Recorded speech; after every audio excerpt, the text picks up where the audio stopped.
నేను చిన్న కోరికలు కోరను. నా కాంక్ష ఒక పదవి కోసం కాదు, నాది మహాకాంక్ష. నాది మహాకాంక్ష అంటే నాకు కూర్చోబెట్టి రిషికొండ ప్యాలెస్లు ఇవి ఇది కాదు. కొంతమంది కదా మహాకాంక్ష, నాకు అనవసరం. లేదంటే పదవులు ఏం చేసుకుంటాం? నా పిల్లలకి ఏం కావాలి సినిమాల ద్వారా సంపాదించుకుని వాళ్ళకి ఇస్తాను, అంతే. నేను చేయగలిగేదల్లా మన నేలకి ఏం చేయగలం. నేల అంటే నాకు దేశం, నేల అంటే నాకు భూమి.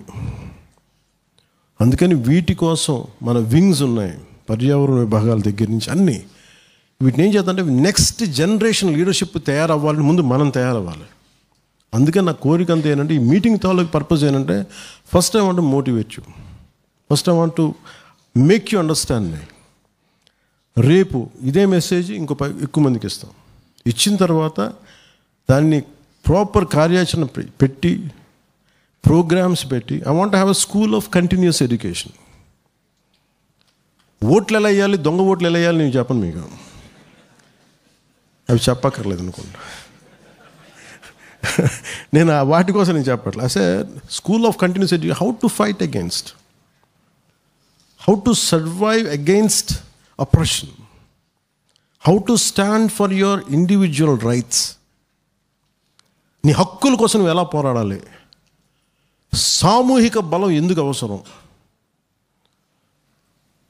గత ప్రభుత్వంలో ఉండే పార్టీ వాళ్ళు ఎందుకు భయపడతామంటే, అందరూ వాళ్ళ దగ్గర గుండాలు ఉన్నారండి, వాళ్ళ దగ్గర రౌడీలు ఉన్నారండి, పొడి చేస్తారని. అంటే నేను మీకు ఇదే చెప్పాను అందరికీ. వాళ్ళు తిప్పి కొడితే 10,000 మంది ఉన్నారా రౌడీలు, 5 కోట్ల మంది జనం.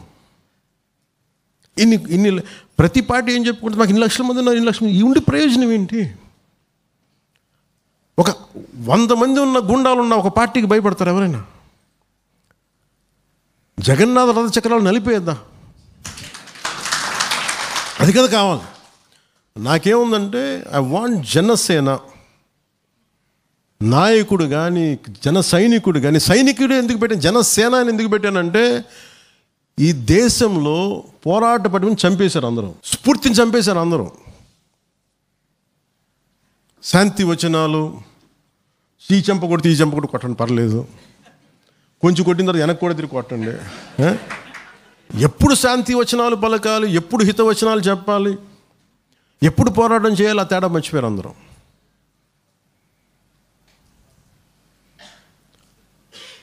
నువ్వు శాంతి వచనాలు చెప్పాల్సిన చోట శాంతి వచనాలు చెప్పాలి, హితవచనాలు చెప్పాల్సిన చోట హితవచనాలు చెప్పాలి, కత్తి పట్టాల్సిన చోట కత్తి పట్టాలి, కత్తి పట్టాలి తప్ప.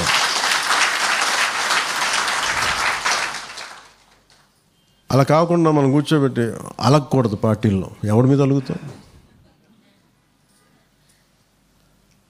నేను చాలామంది మన వాళ్ళందరికీ చెప్పా, మీరు ఉంటే బాగుంటుంది పోరాటం చేసి. సడన్గా ఎన్నికల సమయంలో అందరూ వెళ్ళిపోయారు బయటికి. నేనేం చేస్తాను, మీ కర్మను వదిలేశాను. నేను చెప్పా, ఉంటే ఉన్న చోట తవ్వితే ఏదైనా వస్తాయి, కానీ మీరు అన్ని చోట్ల ఒకటి కర్మ కదా, ఒకటి నా కర్మ ఏంటి, నేను ఉన్న చోట తవ్వుతూ ఉంటాను కదా. 15 నెలలకు కానీ వచ్చినపాటి ఒక చేత నీళ్ళు దొరికినాయి ఈరోజు జనసేనకి, వచ్చిన బకెట్ నీళ్ళు.